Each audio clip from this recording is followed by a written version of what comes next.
ಅಷ್ಟೇ. ಎಲ್ಲರೂ ನಾನು ಹೇಳಬೇಕು ಅಂದರೆ ಎಲ್ಲರೂ ಒಂದೊಂದು ಗೋಗಳನ್ನ ಸಾಕೋದ್ರಿಂದ ಇಷ್ಟೊಂದು ಹಸುಗಳನ್ನ ಒಬ್ಬರೇ ಸಾಕುವಂಥ ಸಂದರ್ಭ ಬರೋದಿಲ್ಲ. ಮನೇಲಿ ಒಂದು ಗೋವನ್ನು ಸಾಕು. ಏಕೆಂದರೆ ಸಾವಿರಾರು ಕುಟುಂಬಗಳು, ಎಷ್ಟು ಲಕ್ಷಾಂತರ ಕುಟುಂಬಗಳು ಒಂದೊಂದು ಹಸು ಸಾಕು.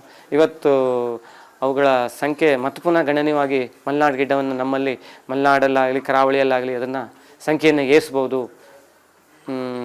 ಎಲ್ಲ ಗೋಬಂಧುಗಳಿಗೂ ನನ್ನ ಮತ್ತು ಏನು ಟ್ರೇಡಿಂಗ್ ಮಾಡ್ತೀವಲ್ಲ ಅದನ್ನು ನಾವು ಅಲ್ಲಿಂದ ಅಲ್ಲಿಗೆ ಕೈಯಿಂದ ಒಂದೊಂದು ಸಲ ಹೋಗುತ್ತೆ. ಲಾಸ್ಟ್ ಏನು ನಮ್ಮ ಈ ಕೊರೋನಾ ಒಂದು ಮಹಾಮಾರಿ ಬಂದಾಗ ಯಾವುದು ಹೊರಗಡೆ ಏನೂ ಯಾವುದೇ ಒಂದು ಟ್ರೇಡಿಂಗ್ ಇಲ್ಲ, ಇನ್ಕಮ್ ಇಲ್ಲ, ಆವಾಗ ಕೈಯಿಂದ ಹೋಯ್ತು. ಅದನ್ನು ಯಾವತ್ತೂ ಅದ್ರ ಬಗ್ಗೆ ನಾವು ಚಿಂತೆ ಮಾಡಿಲ್ಲ. ಯಾಕೆಂದರೆ ನಾವು ಹಾಕಿರೋದು ಗೋವಿಗೆ ಒಂದು 5-6 ಲಕ್ಷ ಲಾಸ್ ಆಯಿತು. ಯಾಕೆಂದರೆ ಹೊರಗಿನ ಏನು ಇನ್ಕಮ್ ಇರಲಿಲ್ಲ. 3-4 ತಿಂಗಳ ಲಾಕ್ಡೌನ್ ಆಯಿತು. ಮತ್ತು ಬೇರೆ ಇನ್ಕಮ್ಗಳೇ ನಮಗೆ ನಿಂತು ಹೋಗ್ಬಿಡ್ತು. ಆವಾಗ 2 ಟೈಮು ನಮಗೆ ತುಂಬ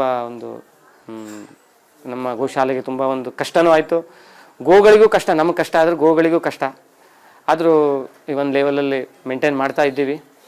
ಮುಂದೊಂದು ದಿನ ಎಲ್ಲರ ಸಹಾಯ ಮತ್ತು ಇದು ಇದ್ದರೆ ಮತ್ತೊಂದಿಷ್ಟು ಹಸುಗಳನ್ನ ಸಾಕುವಂಥ ಉದ್ದೇಶವನ್ನು ನಾವು ಇಟ್ಕೊಂಡಿದ್ದೀವಿ. ನಮ್ಮಲ್ಲಿ ನಮ್ಮದು ಮೇನ್ ಇರೋದೇ ಅಷ್ಟು ಹಸುಗಳು ಮಲೆನಾಡು ಗಿಡ್ಡ. ಮಲೆನಾಡು ಗಿಡ್ಡದಲ್ಲಿ ನಮ್ಮಲ್ಲಿ ಒಂದು ಸ್ವರ್ಣ ಕಪಿಲಾಳು ಒಂದು ಅಪರೂಪ ಅಂದರೆ ಭೂಮಿ ಮೇಲೆ ತುಂಬ ಅಪರೂಪವಾದ ಒಂದಿಷ್ಟು ಬ್ರೀಡ್ಗಳು ಹಸುಗಳಿದ್ದಾವೆ. ಅವುಗಳನ್ನ ನಮ್ಮಲ್ಲಿ ತುಂಬ ಗಣನೀಯ ಮಾಡಿದ್ವಿ. ಅಷ್ಟು ಕರುಗಳನ್ನ, ಯಾಕೆಂದರೆ ಅದು ವರ್ಷಕ್ಕೆ ಇಷ್ಟು ಹಸುಗಳಿದ್ರು 1-2 ಕರುಗಳು ನಮ್ಮ ಸಿಗ್ತವೆ. ಬಟ್ ನಮ್ಮ ಆತ್ಮೀಯರು ಒಂದು ಕರು ಕೊಡಿ, ಅದು ಸ್ವರ್ಣ ಕಪಿಲಾನೆ. ಯಾಕೆಂದರೆ ಅಷ್ಟೊಂದು ವ್ಯಾಲ್ಯೂ ಇರುವಂಥ ಬ್ರೀಡ್ ಆಗಿದ್ದಕ್ಕೆ ನಮ್ಮಲ್ಲಿ ಇವತ್ತು ಅವುಗಳ ಕರುಗಳನ್ನ ನಾವು ಡೆವಲಪ್ ಮಾಡೋಕ್ಕಾಗಿಲ್ಲ. ಯಾಕೆಂದರೆ ಫ್ರೆಂಡ್ಗಳೆಲ್ಲ ಬಂದವರು ಎತ್ಕೊಂಡು ಹೋಗಿರ್ತಾರೆ. ಮತ್ತು ಶ್ವೇತ ನಮ್ಮಲ್ಲಿ ವೈಟ್ ಕಲರ್, ಮಲೆನಾಡು ಗಿಡದಲ್ಲಿ ಅತಿ ವೈಟ್ ಕಲರ್ ಇರುವಂಥದ್ದು ನಮ್ಮಲ್ಲಿ ತುಂಬ ಇದೆ. ಅವುಗಳನ್ನೂ ತುಂಬ ಅಪರೂಪವಾದಂಥ ಒಂದು ಬ್ರೀಡ್ಗಳು. ಮತ್ತು ಕಪಿಲ ಅಂತ ಫುಲ್ಲು ಕಪ್ಪು ಇರುವಂಥದ್ದು, ಅವುಗಳು ತುಂಬ ಅಪರೂಪ. ಬಟ್ ಸ್ವಲ್ಪ ನಮ್ಮಲ್ಲಿ ಮಲೆನಾಡು ಗಿಡದಲ್ಲಿ ಅವುಗಳು ಸ್ವಲ್ಪ ಹೇರಳವಾಗಿ ಸಿಗ್ತವೆ. ಕಪ್ಪು ಹೇಳೋದೊಂದು ಸ್ವಲ್ಪ ಹೇರಳವಾಗಿ ಸಿಗ್ತವೆ. ಬಟ್ ಸ್ವರ್ಣ ಕಪಿಲ ಮತ್ತು ಶ್ವೇತ ಕಪಿಲ ಅದನ್ನು ನಾವು ಇಲ್ಲಿ ಇನ್ನೂ ಡೆವಲಪ್ ಮಾಡಿ ಅದರಲ್ಲಿ ಒಳ್ಳೆ ಮಿಲ್ಕನ್ನು ತೆಗೆದು ನಮ್ಮಲ್ಲಿ ಒಳ್ಳೆ ಒಂದು ಬುಲ್ಲಿದೆ. ಅದ್ರ ಮದರ್ ಇರಲಿ, ಅದು ತಾಯಿ ಹಾಲು ಅದನ್ನು ಬರುವಂಥ ಕರುಗಳದ್ದು ಒಳ್ಳೆ ರಿಸಲ್ಟ್ ಇರುವಂಥ ಕರು, ಅದ್ರ ಹುಟ್ಟಿರೋ ಕರುಗಳು ಒಳ್ಳೆ ಮಿಲ್ಕಿಂಗ್ ಇರುವಂಥ ಕರುಗಳೇ ಬರ್ತಾ ಇದೆ. ನಮ್ಮ ಮುಂದೊಂದು ದಿನ ಅದನ್ನು ಚೆನ್ನಾಗಿ ಡೆವಲಪ್ ಮಾಡಿ ನಾವು ಅದನ್ನು ರೈತರಿಗೆ ಕೊಡುವಂಥ ಒಂದು ಉದ್ದೇಶವನ್ನು ನಾವು ಇಟ್ಕೊಂಡಿದ್ದೀವಿ. ನಂದು ಆ್ಯಕ್ಚುಲಿ ಡಿಪ್ಲೊಮೊ. ನಾನೊಂದು ನಮ್ಮ ಮಾವವ್ರ ಕಂಪ್ನಿಯಲ್ಲಿ, ಕನ್ಸ್ಟ್ರಕ್ಷನ್ ಕಂಪ್ನಿ ಅವ್ರದ್ದು ಯಾವುದೋ ಒಂದು ಕಂಪ್ನಿಯಲ್ಲಿ ವರ್ಕ್ ಮಾಡ್ತಾಯಿದ್ದೆ. ನನ್ನ ಮಿಸ್ಸಸ್ಸು HP ಸಾಫ್ಟ್ವೇರ್ ಇಂಜಿನಿಯರ್ ಆಗಿದ್ಲು. ನಮ್ಮಿಬ್ಬರದ್ದು ಸೇರಿ ಒಂದು ತಿಂಗಳಿಗೆ 1.25 ಲಕ್ಷವರೆಗೂ ಇನ್ಕಮ್ ಇತ್ತು ನಮಗೆ. ಒಂದು 7-8 ಇಯರ್ಸ್ ಬ್ಯಾಕ್ 1.25 ಲಕ್ಷ ಇಬ್ಬರಲ್ಲೂ ದುಡಿಮೆ ಇತ್ತು. ಬಟ್ ನಮ್ಗೆ ಅವತ್ತು ದುಡಿಮೆಗಿಂತ ಹೆಚ್ಚು ನಮ್ಮ ಮಕ್ಕಳ ಬಗ್ಗೆ ನಾವು ಚಿಂತೆ ಮಾಡಿದಾಗ ನಾವು ಆ ಸಿಟಿ ಲೈಫ್ ಬೇಡ, ಅವುಗಳು ಒಳ್ಳೆ ವಾತಾವರಣದಲ್ಲಿ ಬೆಳೀಲಿ, ಒಳ್ಳೆ ನಮ್ಮೊಟ್ಟಿಗೆ. ಯಾಕೆಂದರೆ ನಾವು ಬೆಳಗ್ಗೆ ಹೋಗೋದು, ನಮ್ಮ ಮಿಸ್ಸಸ್ ಎಷ್ಟೊತ್ತಿಗೆ ಹೋಗೋದು, ನಾವು ಎಷ್ಟೊತ್ತಿಗೆ ಬರೋದು, ಮಕ್ಕಳು ಎಷ್ಟೊತ್ತಿಗೆ, ಪಾಪ ಅವರು ತಂದೆ ತಾಯಿ ನೋಡುವಾಗ ನಿದ್ರೆ ಅವರಿಗೆ. ಅಂದರೆ ತಂದೆ ಯಾರೋ ಅವರಿಬ್ಬರನ್ನು ಬಾಂಧವ್ಯಗಳು ಆ ಒಂದು ದಿನಗಳನ್ನು ಕಳೀಲಿಕ್ಕೆ ಅವರಿಗೇನು ಟೈಮನ್ನು ನಮ್ಮೊಟ್ಟಿಗೆ ಸ್ಪೆಂಡ್ ಮಾಡೋಕ್ಕಾಗಲ್ಲ. ಆ ಒಂದು ಉದ್ದೇಶದಿಂದ ಅವರು ನಮ್ಮೊಟ್ಟಿಗೆ ಚೆನ್ನಾಗಿ ಬೆಳಿಬೇಕು. ನಮ್ಮನ್ನು ಬಾಂಧವ್ಯ ನಾವು ಏನು ಬೆಳೆಸಿರ್ತೀವಿ ಅವರು ನೆಕ್ಸ್ಟ್ ಅವ್ರ ಜನ್ರೇಷನಿಗೆ ಅದೇ ಥರ ಮಕ್ಕಳನ್ನ ಪ್ರೀತಿಯಿಂದ ಸಾಕ್ತಾರೆ ಹೇಳೋ ಒಂದು ಮನೋಭಾವ ಇಟ್ಕೊಂಡು ನಾವು ಮಕ್ಕಳಿಗೋಸ್ಕರ ನಾವು ಈ ಹಳ್ಳಿಗೆ ಬಂದು ಸೆಟ್ಲಾದ್ವಿ. ಬಟ್ ಇಲ್ಲಿ ಬಂದ ಮೇಲೆ ಇದ್ರ ಮುಂದಿನ ಇನ್ನು ಜೀವನ ಇಲ್ಲ. ಅಷ್ಟು ಖುಷಿಯಾಗಿದ್ವಿ, ಹೆಲ್ದಿ ಆಗಿರಲಿ, ಫ್ರೀಡಮ್ ಆಗಿರಲಿ. ಯಾವುದೇ ಒಂದು ನಮ್ಮ ಹತ್ರ ಇವತ್ತು ಕೋಟಿ ದುಡಿಲಿಕ್ಕಾಗದೇ ಇರ್ಬೋದು, ಲಕ್ಷ ದುಡಿಲಿಕ್ಕಾಗದೇ ಇರ್ಬೋದು, ಬಟ್ ಆರೋಗ್ಯ ಮತ್ತು ಖುಷಿನ ಅದನ್ನು ಬೆಲೆ ಕಟ್ಟೋಕ್ಕಾಗದಷ್ಟು ಖುಷಿಲಿದ್ದೀವಿ ನಾವು. ಇಲ್ಲ ಬಂದು ಇಲ್ಲಿ ಯಾರು ನಮ್ಮ ಮೀಡಿಯೇಟ್ರ್ ಇರ್ತಾರಲ್ಲ ಅವ್ರನ್ನ ಇದು ಮಾಡಿ ಸಂಪರ್ಕ ಮಾಡಿ ಇಲ್ಲಿ ಎಲ್ಲೆಲ್ಲಿ ಜಾಗಗಳಿದೆ ನಮಗೆ ಸೂಟೇಬಲ್. ಯಾಕೆಂದರೆ ನಮ್ಮ ಉದ್ದೇಶ ಹಳ್ಳಿಗೆ ಬಂದ ಮೇಲೆ ಹಸುಗಳನ್ನ ಸಾಕಬೇಕು ಅಂತ ಇತ್ತು, ಅಂದರೆ ನಮ್ಮ ಉದ್ದೇಶ. ಬಟ್ ಈ ಮಲೆನಾಡು ಗಿಡ್ಡಗಳು ದೇಶೀಯ ಆಕಳು ಸಾಕಬೇಕು ಅಂತ ಅಂದರೆ ಮೊದಲೇ ಒಂದು ಆಲೋಚನೆ ಇರಲಿಲ್ಲ. ಬಟ್ ಅದು ಯಾವುದೋ ಕಾರಣಾಂತರದಿಂದ ಅವುಗಳನ್ನ ನೋಡಿಕೊಂಡು ಅವುಗಳ ಮೇಲೆ ಒಂದು ಪ್ರೀತಿ ಮತ್ತು ಅವುಗಳ ಸ್ಥಿತಿ ನೋಡಿ ನಾವು ಇದನ್ನು ಚಾಯ್ಸ್ ಮಾಡಿದ್ವಿ, ಏನು ಇವು ಸಾಕಬೇಕು ಅಂತ. ನಮಗೇನು ಇಲ್ಲಿ ಬಂದಾಗಲೂ ಏನು ಕಷ್ಟಗಳು, ಯಾವುದೇ ಕೆಲಸಗಾರರ ಕಷ್ಟ. ಯಾಕೆಂದರೆ ಕೆಲಸಗಾರರು ನಾವು ಹೇಗಿರ್ತೀವೋ ಅದ್ರ ಮೇಲೆ ಅವರು ಡಿಪೆಂಡ್ ಆಗಿರ್ತಾರೆ. ನಾವು ಇನ್ನು ಈ ಗೋಶಾಲೆಗಳು ನಾವು ಕೆಲಸ ಮಾಡಬೇಕು, ಅವರೊಟ್ಟಿಗೆ ನಾವು ಬಾಂಧವ್ಯವಾಗಿರಬೇಕು. ಅವರು ಚೆನ್ನಾಗಿರ್ತಾರೆ, ಅವರು ನಮ್ಮನ್ನು ತುಂಬ ಚೆನ್ನಾಗಿ ಇದು ಮಾಡ್ತಾರೆ. ಯಾಕೆಂದರೆ ಗೋಶಾಲೆ ಹೇಳೋದು ಒಬ್ಬರಿಂದ ನಡೆಯುವಂಥ ಒಂದು ಇದಲ್ಲ ಇದು. ಅಂದರೆ ಎಷ್ಟು ಕೈಗಳಿದ್ರೂ ಕಮ್ಮಿ ಹೇಳ್ತೀವಿ ನಾವು. ಹಾಗಾಗಿ ನಮ್ಗೆ ಇವತ್ತಿಗೂ ಅದರ ಒಂದು ಸಮಸ್ಯೆಗಳು, ಕಷ್ಟ ಅಂತ ಒಂದು ಯಾವತ್ತೂ ನಾವೇನು ಇವತ್ತಿಗೆ ಸ್ಟಾರ್ಟ್ ಮಾಡಿದಾಗ ಇವತ್ತಿಗೂ ಒಂದು ಕಷ್ಟ ಅಂತ ನಮ್ಗೆ ಇವತ್ತಿಗೂ ಅದೊಂದು ಅನಿಸಿಲ್ಲ. ಎಷ್ಟು ಜನ ಇದ್ದಾರೆ ಕೆಲಸ? ನಮ್ಮಲ್ಲಿ 4 ಜನ ಲೇಬರ್ ಇದ್ದಾರೆ. ಏನೇನು ಕೆಲಸ?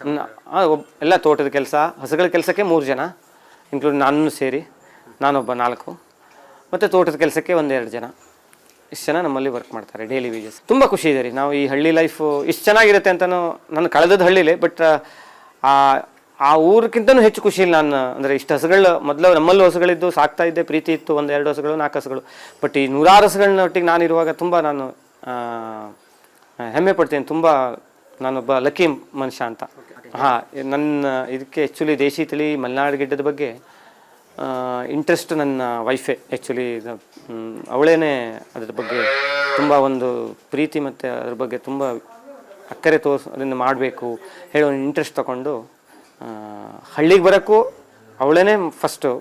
ಅದರಲ್ಲೂ ಈ ಗೋವುಗಳನ್ನ ಸಾಕೋಕ್ಕೆ ಚಾಯ್ಸ್ ಮಾಡಿದ್ದು ಅವಳೇ. ರೈತರಿಗೆ ಅಟ್ಲೀಸ್ಟು ಇನ್ನೊಂದು 2-3 ಹಸುಗಳನ್ನ ಸಾಕಿ ನಿಮ್ಮ ಮನೇಲೇ ಒಂದಿಷ್ಟು ಗೊಬ್ಬರಗಳನ್ನು ರೆಡಿ ಮಾಡ್ಕೊಳ್ಳಿ. ನಿಮ್ಮ ತೋಟಗಳಿಗೆ, ನಿಮ್ಮ ಹೊಲಗಳಿಗೆ ನೀವು ರೆಡಿ ಮಾಡ್ಕೊಳ್ಳಿ.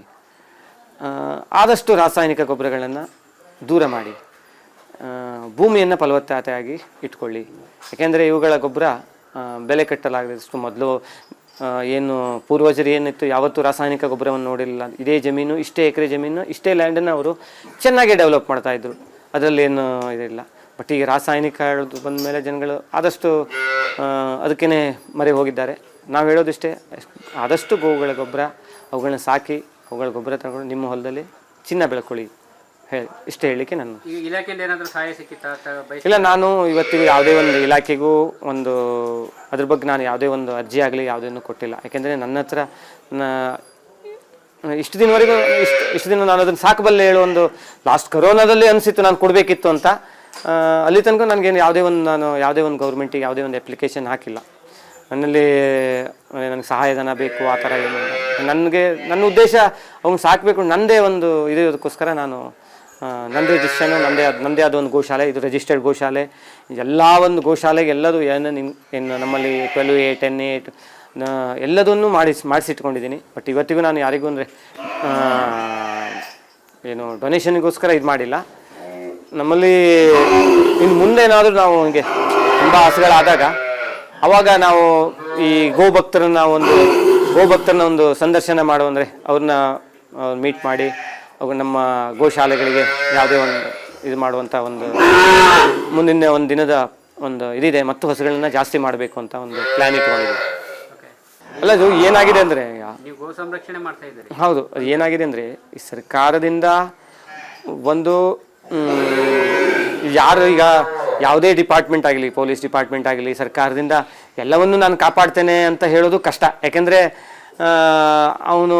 ನಾವೊಂದು ದಾರಿ ಹಿಡಿದಾಗ ಮತ್ತು ಅವನು ಒಂದು ದಾರಿ ಹಿಡಿದಿರ್ತಾನೆ, ಅದನ್ನು ಕದ್ದೊಯ್ಯೋದು ಹೇಗೆ ಅಂತ. ಆದರೆ ನಾವು ಆದಷ್ಟು ಕಟಕರಿಗೆ ಕೊಡಬೇಡಿ ಅಂತ ಹೇಳಬಲ್ಲೆ. ಯಾಕೆಂದರೆ ಇದು ಸರ್ಕಾರದಿಂದಾಗಲಿ ಅಥವಾ ಯಾವುದೇ ಒಂದು ಪೊಲೀಸ್ ಡಿಪಾರ್ಟ್ಮೆಂಟಿಂದ ಅದನ್ನು ಬಂದ್ ಮಾಡಿಸ್ತೇನೆ ಹೇಳೋದೊಂದು ಅದು ಸಮನೆ ಅಲ್ಲ.